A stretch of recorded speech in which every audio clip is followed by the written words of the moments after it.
Ako si Maria at ito ang aking kwento.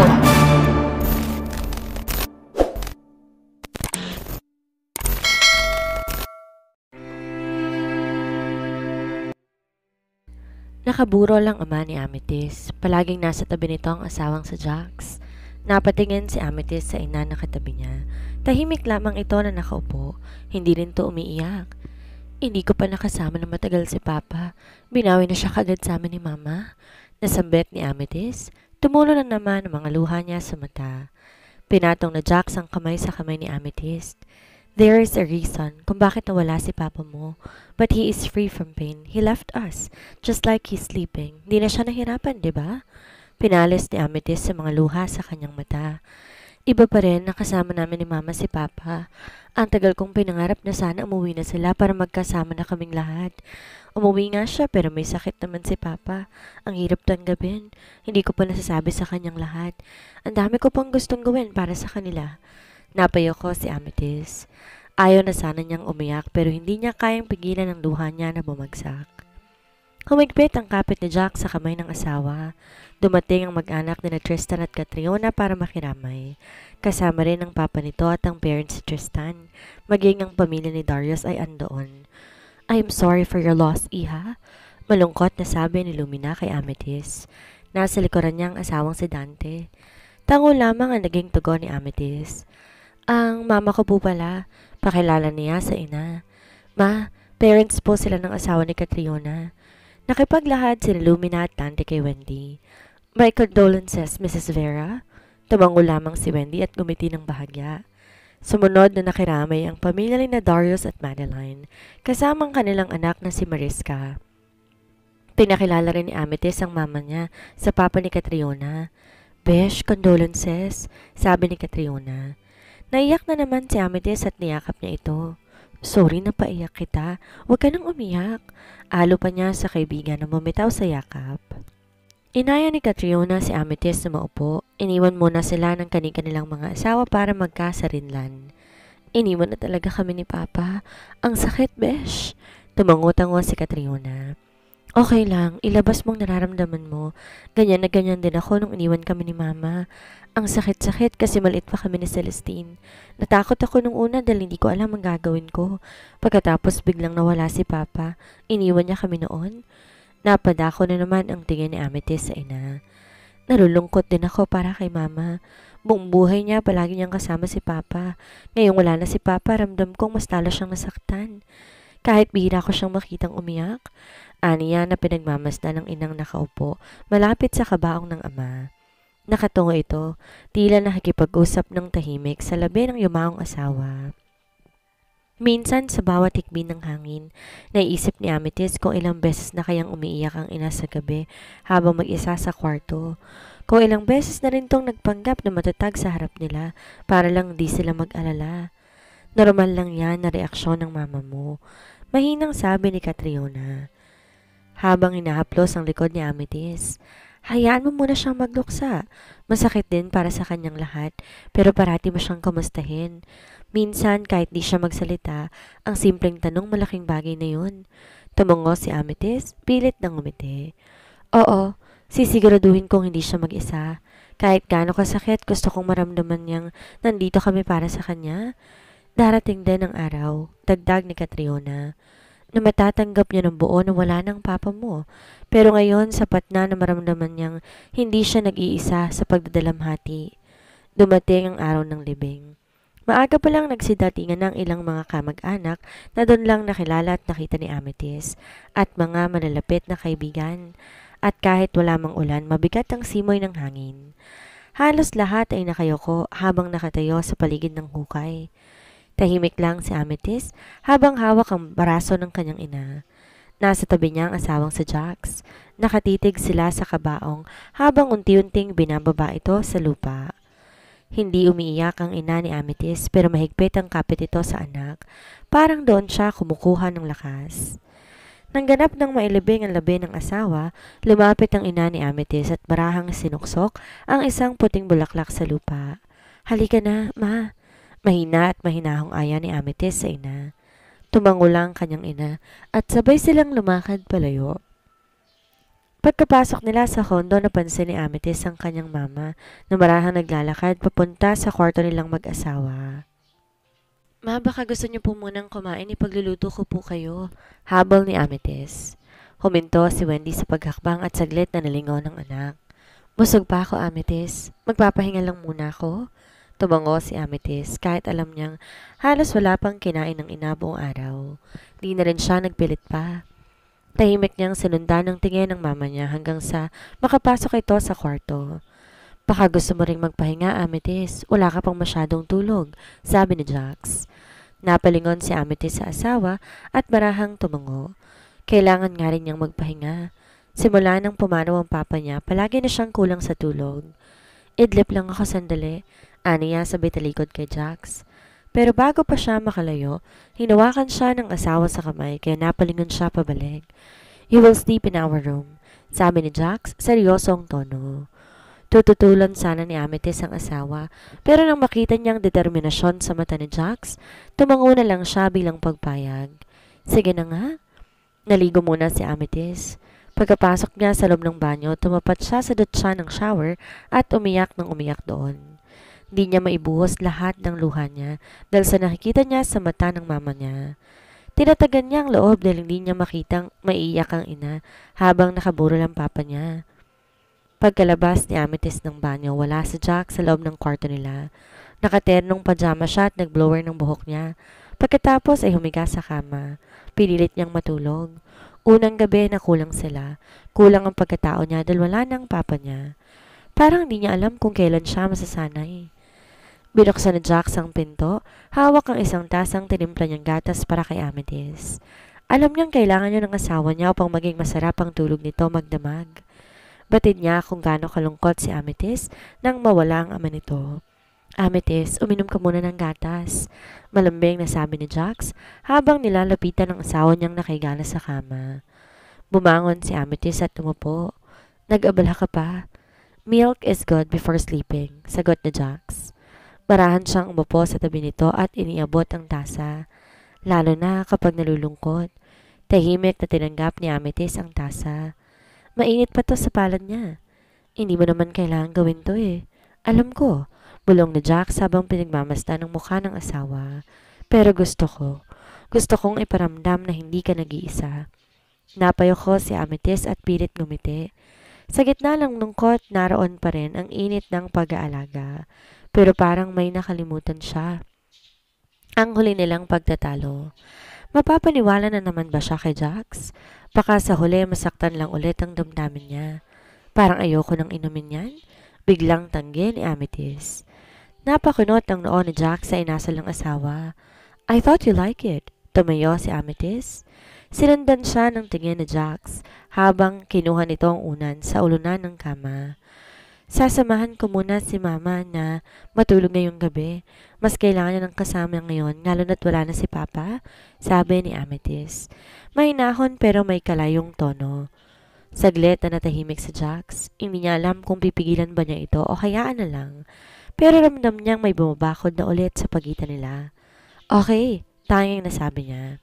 May bahid ng pagdismaya sa boses ni Jax. Pero naiintindihan niya ang ibig ipahiwatig ng asawa. Hindi sumagot si Amethyst. Binuksan niya ang pinto at lumingon saglit. Salamat sa gatas. Saka siya tuluyang lumabas ng kwarto habang si Jax naiwan sa kama. Tahimik, hawak pa rin ang tasa. Mabilis ang tibok ng puso ni Amethyst pagkalabas ng kwarto nila ni Jax. Bumibigay na naman siya sa mga simple gestures ng asawa.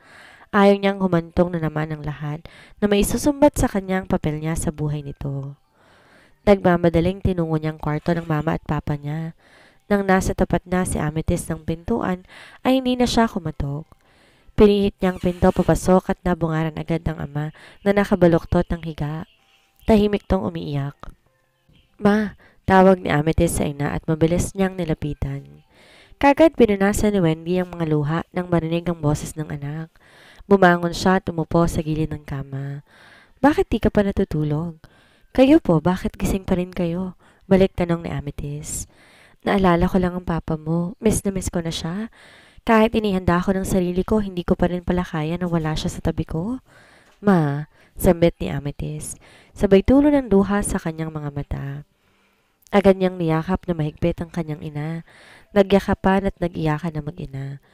Habang nakayakap si Amethyst sa ina, bahagya niyang pinisil ang braso nito. Andito lang po ako, ma, hanggang sa mahimbing na silang natulog sa bisig ng isa't isa. Maya-maya, bahagyang bumukas ang pinto sa Jax. Dahan-dahan siyang sumilip sa loob. Hindi siya nagsalita, hindi rin lumapit. Sapat nang tanawin sa harap niya ang mag-inang magkatabing natutulog at nakayakap sa isa't isa. Bahagya siyang napabuntong hininga, tsaka marahan niyang sinara ang pinto. Kinabukasan, inayos na ni Jax ang almusal nila sa hapag. Tulog pa ang mag-ina. Hinayaan din niya na tanghaliin ang gising. Batid niya ang pagod at puyat ng kanyang asawa at biyanan nitong mga nagdaang araw. Good morning, Jax. Bati ni Wendy nang makita ang manugang na nakapaghanda na ng pagkain nila. Ang aga mong nagising, nakaluto ka na? Good morning po. Opo ma, si Amethyst po. Hanap niyang tanong sa asawa. Tulog pa? Pakigising mo nga para sabay-sabay na tayong kumain. May sumilay na bahagyang ngiti sa labi ni Wendy. Sige po. Masiglang tugon ni Jax at mabilis pinunta ng asawa sa kwarto ng biyanan. Pagtapat niya sa pintuan ng kwarto, pinihit agad ni Jax ang doorknob at pumasok ng dahan-dahan. Bumungad sa kanya si Amethyst na mahimbing pa rin natutulog, balot ng kumot. Kaagad niya itong nilapitan. Napangiti siya ng malawak habang pinagmamastan ang parang anghel na mukha ng asawa. Hindi niya napigilan ang sarili, dahan-dahan siyang yumuko at masuyong hinalikan si Amethyst sa labi. Mariin niyang pinikit ang mga mata, tila iniuukit sa puso ang sandaling iyon. Patawad, bulong niya sa isip. Kung kaya ko lang burahin lahat ng sakit na naidulot ko, gagawin ko. Isang linggong lumipas, gabi-gabi nang natutulog si Amethyst sa kwarto ng ina. Hanggang tingin na lang sa Jax sa asawa, hindi niya magawang lumapit. Di siya madalas pansinin ni Amethyst. Maging sa restaurant, hindi rin sila nag-uusap. Miss Amethyst, may nagpapabigay po ng flowers sa inyo? Sabi ng isang crew habang lumalapit sa kanya na may hawak na bouquet ng pulang rosas. Napakunot ang noon ni Amethyst. Ha? Kanino galing? Tanong niya habang dahan-dahang kinukuha ang mga bulaklak. Ang tingin na natili doon na parabang iniisip kung dapat ba siyang matuwa o kabahan. Sa table number 10 po, mukhang may crush sa'yo. Miss Amethyst, kaya pala kanina pa siya parang may hinahanap at hindi nag-order, ikaw palang hanap eh. Sabay kindat ng crew na nanunukso. Napakagat-labis si Amethyst. Hindi alam kung matatawa o maiilang. Hindi ringid sa kaalaman ng mga katrabaho niyang kasal na siya at ang asawa niya yung mismo manager ng branch ng restaurant, si Jax. Ngunit kahit araw-araw niyang suot ang wedding ring, tila hindi pa rin to napapansin ng mga kasamahan sa trabaho o crew. Wala ring nagtatanong sa kanya. Dahan-dahan siyang tumingin sa direksyon ng table number 10. Nanlaki ang kanyang mga mata. Si seryo? Biglang bumilis ang tibok ng puso niya. Ang tagal na mula nung huli silang nagkita at ngayon, ito, nakaupo sa table. Matamis na nakangiti sa kanya at kumuway pa. Hindi niya mapigil na gumante ng ngiti sa binata. Hawak pa rin ang mga bulaklak, mabilis siyang lumapit sa mesa ni Seryo. Tumayo si Seryo nang makita siya. Nasa bulsa ang mga kamay at nakangiti ito. Malinis ang gupit, maayos ang pananamit at parang gumwapo ata ito sa paningin niya. Hi, kamusta ka na? Bati ni Amethyst. Halatang masaya sa muling pagkikita nila. Okay lang. Nagpunta ako rito para personal na makiramay. Pasensya na hindi ako nakapunta sa burol ni Mr. Alfie. May pasok kasi ako noon eh. Ngayon lang talaga ako nakalibre. Paliwanag ni Seryo. Upo ka muna. Sabay hila ng isang upuan.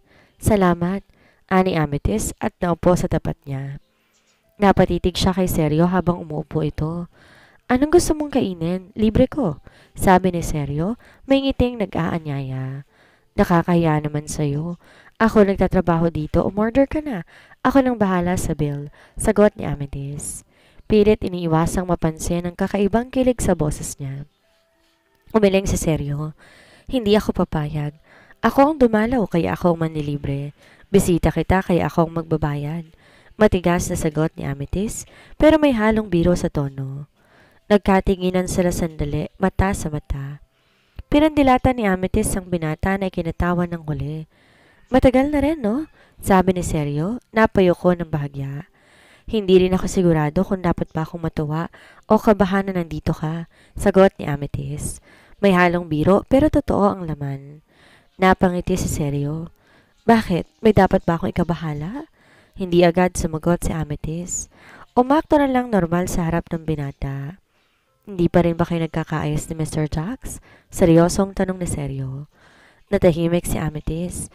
Napaiwas ng tingin saglit sa binata. Huwag na muna natin siyang pag-usapan. Pag-iwas na sagot niya. Napatango na lamang si Seryo. Umorder ka na, huwag kang tumanggi. Bulalas niya na hindi hinayaan si Amethyst na makatanggi. Sige na nga, pagsang-ayon na rin ni Amethyst. Who's that man? Usisa ni Tristan habang nakatitig sa CCTV monitor na nasa loob ng opisina nila ni Jax. Nilingon siya ni Jax, kunot noong nagtanong, Saan? Itong kausap ni Amethyst, mukhang may pumuporma sa asawa mo Tudyo ni Tristan. Sabay turo sa screen kung saan makikita na may lalaking customer na kasabay ni Amethyst sa mesa. Magkaharap ang dalawa, nagtatawanan pa habang kumakain. Napangisi si Tristan habang nakatingin sa kaibigan. Uy, parang close na close sila Agad tumayo si Jax at lumapit kay Tristan. Napakunot ang noon niya habang pinagmamasdan ng monitor. Nanlaki ang mga mata niya nang makilala ang lalaki. Seryo. Nagtawanan pa sina Amethyst at Seryo habang kumakain. Nakalapit pa ang mukha ng asawa niya sa lalaki. Tila walang pakialam kung sinong makakita. Lalong sumikip ang dibdib ni Jax sa nakikita. Napakayom siya ng kamao. Anong ginagawa niya rito? Tinanggal ko na siya sa trabaho pati ba naman dito sa restaurant? Sinusundan niya pa rin ang asawa ko? Uy, bro, sabat ni Tristan. Napansin ang pagbagsik ng mukha ni Jax. Mukhang nagsiselos ka na niya na. Kilala mo ba yung lalaki? Nagulat siya sa naging reaksyon ng kaibigan. Hindi sumagot sa Jax, titig pa rin sa screen. Bawat segundong lumilipas para siyang pinapaso ng mga ngiti na hindi para sa kanya. Si Seryo. Kinuha ko siyang caregiver ni Papa noon. Tinanggal ko matapos kong mahuling nag-uusap sila ni Amethyst sa kusina. Walang emosyon ang boses ni Jax. Natutop ni Tristan ang bibig niya. Ha? Tinanggal mo siya dahil sa simpleng pag-uusap nila sa kusina? Bro, selos na yun. Nakita mo bang may ginawa silang, alam mo na? Hindi sumagot si Jax. Lalong bumigat ang dibdib niya habang pinagmamasdan ng dalawa. Para bang wala na sa kanyang paligid. Ang tanging nasa isip niya ngayon ay ang mga mata ni Amethyst na kanina lamang ay tila malamig kapag siya ang kasama. Pero ngayon maliwanag at masigla habang nakaharap sa sere na yon. Muling napakuyom ng kamao si Jax. Bigla siyang lumakad palayo sa monitor. Bro, saan ka pupunta? Tanong ni Tristan pero hindi siya nalingon ni Jax. Haharapin ko siya. Malamig na sagot ni Jax habang binubuksan ang pinto palabas ng opisina. Hindi ako uupo habang may ibang lalaking kausap ang asawa ko. Napatingin si Tristan sa monitor at mumuntong hininga. Patay tayo dyan. Naglakad si Jax patungo sa lamesa ni Seryo at ni Amethyst. Matigas ang panga, seryoso ang mata, hindi alintana ang mga tauhang bumabati o napapalingon sa kanya at diretso lang ang lakad niya. Nagtaka naman ng mga tauhan sa hindi pagpansin ng amo sa kanila. Kilala nilang palabate si Jax sa lahat ng mga tauhan, anumang mga posisyon nila. Nakita kaagad ni Jax si Amethyst. Nakauputong kumakain kasabay si Seryo. Nasa ibabaw ng lamesa ang bouquet ng bulaklak na ibinigay ng lalaki. Ang isang pinuputok ng kanyang butsi ay ngiti-ngiti sila sa isa't isa. Animo sila lamang ni Seryo ang tao sa buong restaurant. Amethyst! Tila umalingaw-ngaw ang malakas na boses ni Jax sa buong restaurant. Napalingon si Amethyst sa pamilyar na boses na tumawag sa kanya. Saglit na laki ang mga mata niya at halatang nabigla. Jax? Dumating na nga ang asawa niya. Biglang kumabog ang dibdib niya sa kaba at sa takot. Kitang-kita niyang galit sa mukha ni Jax. Tila akala mo pupunta sa isang labanan. Kuyom ang kamao nito habang nakatayo at madilim ang mukha na nakatingin sa kanya. Tinapunan ni Jax ng tingin sa Seryo, matalim at malamig. Ikaw na naman? Nananadya ka talaga, no? Diba sinabi ko noon na ayoko nang makikita ang pagmumukha mo? Sunod-sunod na mga tanong niya. Tumayo sa seryo. Bahagyang nakakunot ang noo. Wala akong masamang intensyon. Dumaan lang ako para makiramay sa pagkawala ni Mr. Alfie at kaibigan ko si Amethyst. Kaibigan? Mariing ulit ni Jax. Kitang paghigpit ng panga. Ganito ba ang pakikipagkaibigan? Bulaklak, tawanan at lunch date sa oras ng trabaho? Idadahilan mo pa si Papa Alfie dito. Napamaang si Amethyst. Parang hindi yata tamang lumalabas sa bibig ni Jax. Ano bang problema mo, Jax? Sabat ni Amethyst, nakita sa boses ang inis. Nagpasalamat lang ako kay Seryo. Wala namang masama sa usapan naming dalawa. Isa pa ang daming tao sa restaurant para gumawa kami ng isang bagay na nakakahiya. Talaga? Kasi mukhang sobra kayo nag-enjoy habang nag-uusap eh. Ilang araw na kitang inaayang kumain, tinatanggihan mo ko. Pagkatapos dito sa ugok na to, ang bilis mo lang pumayag? Nanahimik si Seryo. Ayaw na niyang palakin pa ang tensyon, pero ramdam niyang mainit ng sitwasyon. Pinagtitinginan sila ng mga kumakain sa loob ng restaurant. May iba na nakikiusyoso na. Kung may problema ka, pwede naman tayo mag-usap ng maayos. Pag-usapan na lang natin to, Mr. Jax. Mahinaho na sabi ni Seryo. Sigurado ka bang gusto mo akong kausapin ng maayos? Singkit ang mga mata ni Jax habang nakatitig sa lalaki. Ano bang pinapalabas mo, Jax? Na may namamagitan sa amin ni Seryo? Tanong ni Amethyst. Ngayon ay mas tumaas na ang boses. Nakesyo, kinausap ko siya. Pinagbibintangan mo agad ako. Bakit kailangan palaging kayo lamang dalawa ang nag-uusap? Asawa mo ko, Amethyst. Sana umakto kang may asawa. Saglit na natahimik ang paligid. Maging ang ibang staff sa hindi kalayuan napatigil sa ginagawa. Napatingin si Amethyst kay Jax, waring nabigla sa sinabi nito. Napalingin siya sa lahat ng tao sa paligid. Marami ang nagulat at nagbulungan. Di nila sukat akalain na asawa siya ng isang may-ari ng restaurant. Jax, hindi na ito sumagot. Umatras siya ng isang hakbang, nag-iwas ng tingin. Magkita na lang tayo sa bahay. Matigas sa sambit ni Jax, saka binalingan si Seryo. At ikaw naman, sana hindi na kita makita ulit nakausap ang asawa ko. Dahil kung hindi, babasagin ko na talaga yung pagmumukha mo. Babala niya at saka tuluyan na siyang tumalikod at lumakad paalis. Naiwan si Amethyst at Seryo na nakatanaw sa papalayong sa Jax. Lumapit siya kay Seryo, hindi makatingin ng diretsyo. Mabigat sa dibdib ang pangyayaring nasaksihan niya kanina. Ang galit ni Jax. Ang biglang pagsugod nito sa taong walang ibang layunin kundi ang magpakita ng malasakit. I'm sorry. Mahina ngunit taos-pusong bulong ni Amethyst. Napatingin si Seryo, bahagyang naguguluhan. Para saan? Sa ginawa ng asawa ko. Hindi mo yan deserve, Seryo. Hindi ka dapat napahiya ng dahil sa akin. Saglit na natahimik si Seryo bago siya umiling. Okay lang, Amethyst. Naiintindihan ko naman. Asawa mo siya, siguro nga. Kung ako rin ang nasa posisyon niya, magagalit ako. Pero hindi yun sapat na paliwanag para kay Amethyst. Hindi niya malang ako pinakinggan. Basta na lang siyang sumugod at gumawa ng eksena. Napayo ko siya. Pilit itinatago ang namumuong luha. Nahihiya ako para sa kanya at para sa sarili ko. Kinuha ni Seryo ang kanyang pitaka at kumuha ng 3,000.